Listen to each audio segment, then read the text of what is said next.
She texted, "I think maybe we need to break up." I surprised her by replying, "I agree. Your stuff will be on your porch in an hour." Her follow-up text was a scrambled panic of, "Wait, I was joking," but I wasn't.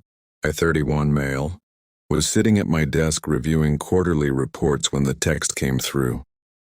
Madison, 28, had been playing these games for months, but this was the finale she didn't see coming. I had just finished a tedious spreadsheet when my phone buzzed.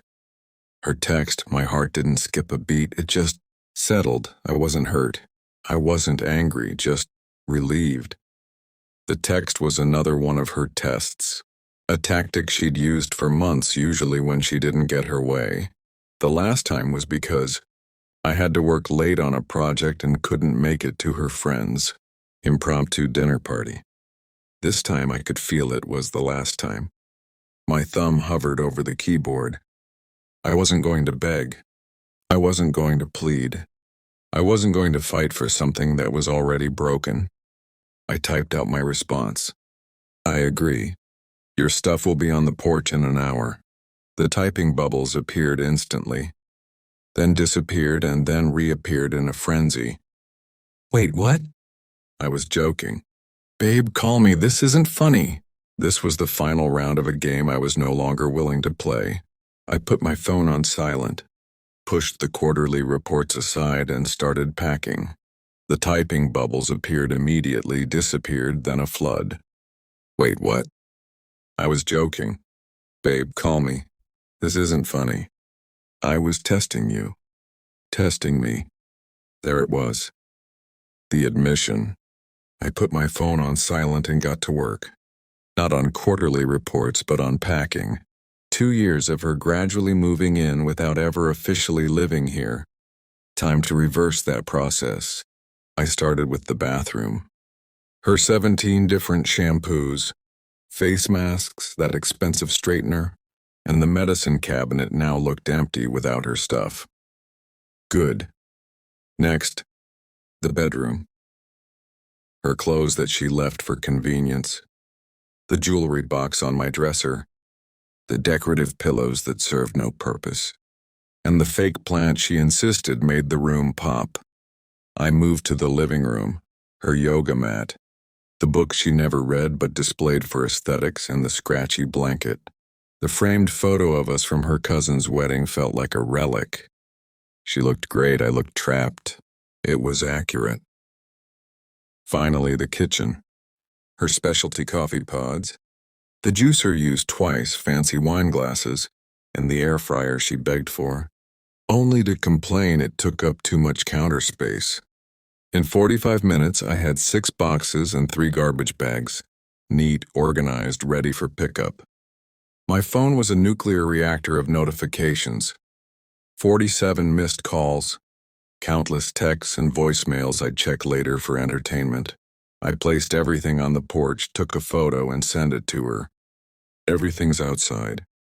Please collect it within 2 hours or it goes to the curb for donation pickup." She immediately replied, "You can't do this. I pay rent." She didn't. She chipped in for groceries occasionally, which meant twice in 6 months. "I'm coming over. We're talking about this. You're overreacting." It was a joke. A joke, right?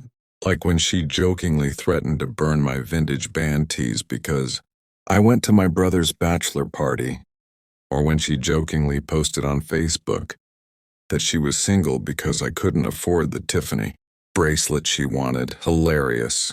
Her car screeched into my driveway 20 minutes later. She was out before it fully stopped, mascara already running. I watched her through the doorbell camera. "Open up, this is insane."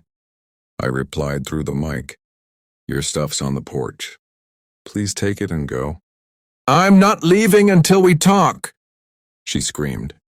"Then I'll call the police for trespassing." "Your choice." She grabbed the first box and threw it at my door. A real class act. Then she sat on the porch steps and called reinforcements on speakerphone, of course. Her mom answered, "Sweetie, what's happening?" Madison, sobbing, said, "Mom, he's throwing me out over a text." Her mom asked, "What did the text say?" Madison paused. I, I maybe suggested we break up, but I was kidding. The silence was deafening. Her mom responded with a heavy sigh. Madison Grace, you didn't. It was a test to see if he'd fight for me. Her mom was on my side. I loved that for me. She told Madison to come home.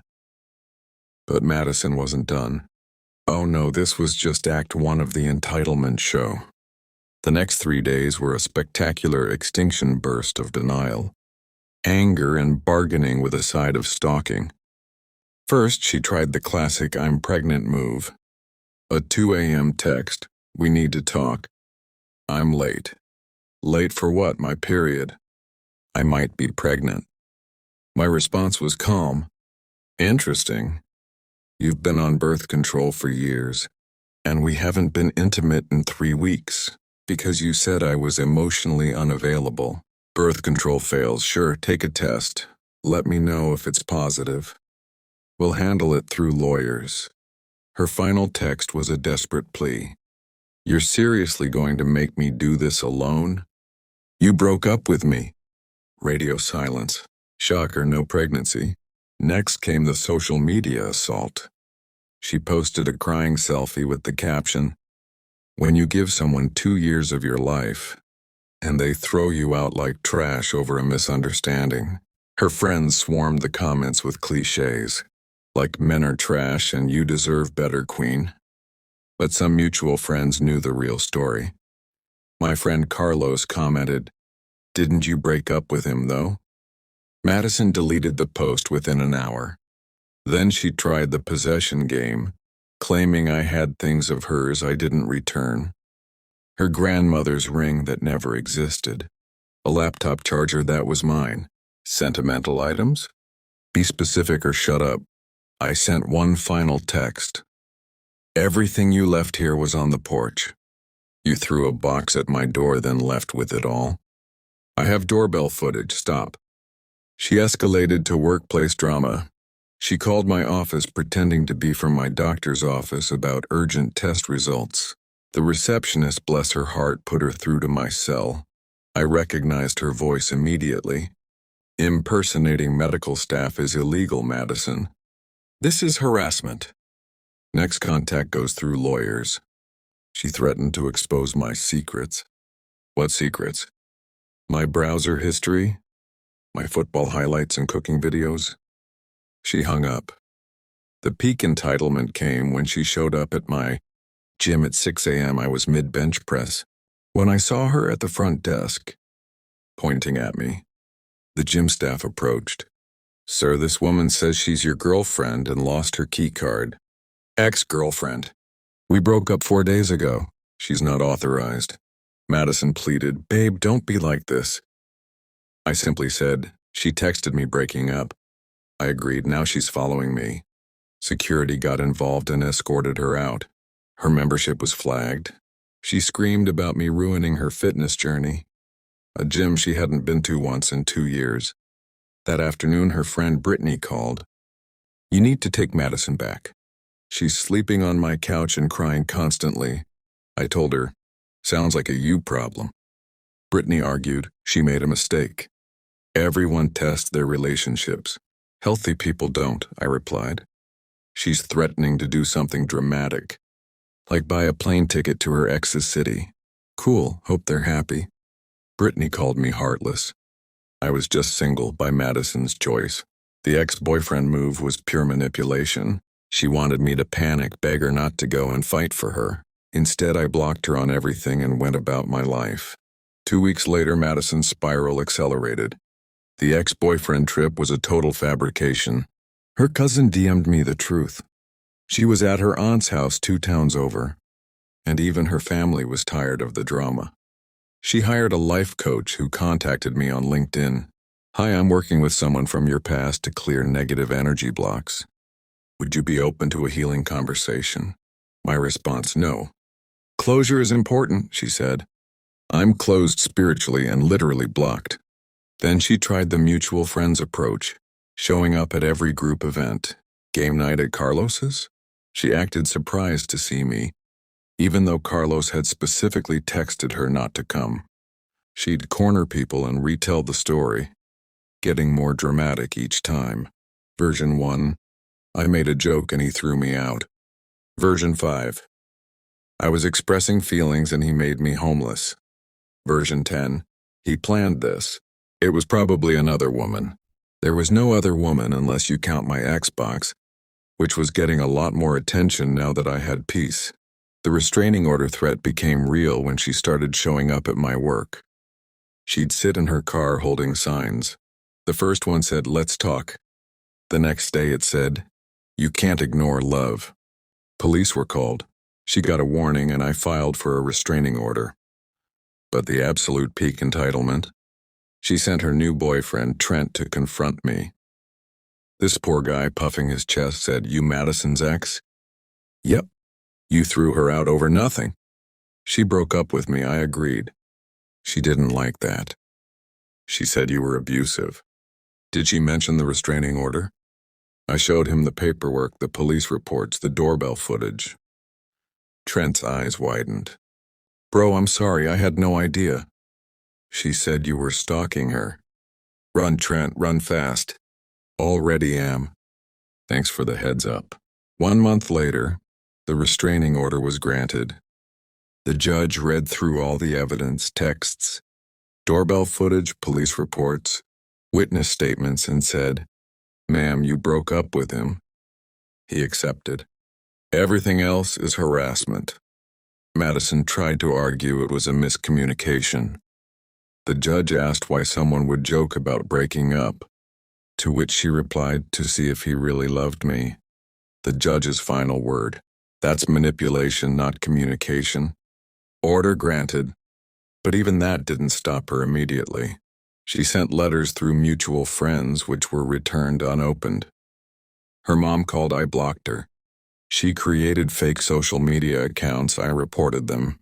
The last straw was when she applied to work at my company. HR flagged it immediately due to the restraining order, and their legal team shut down her threat to sue for discrimination. Through the grapevine, I heard the aftermath. She lost most of her friends. Brittany kicked her off the couch. Her parents made her pay rent, and she was mandated to therapy. She lost her job after no showing following the court date. The last direct contact was a letter from her therapist, to which my lawyer responded that any closure needs to happen without my involvement. 6 months later, life is peaceful. I'm casually dating, focused on work, and getting great gym gains without the drama. I ran into her mom at the grocery store. It was awkward but civil. She apologized for everything, telling me Madison was working on herself. Hope it goes well for her, I said. She knows she messed up the testing thing. Her mom said, I never taught her that. It's done now, I replied. Moving forward. And that's it. She tested our relationship by threatening to end it, and I called her bluff. She expected me to fight, to beg, to prove my love. Instead, I packed her stuff and moved on. The lesson? When someone threatens to leave to manipulate you, let them. If they wanted to stay, they wouldn't threaten to go. And if it's a test, it's already failed. My only regret is not doing it sooner. Those decorative pillows really were uncomfortable as hell.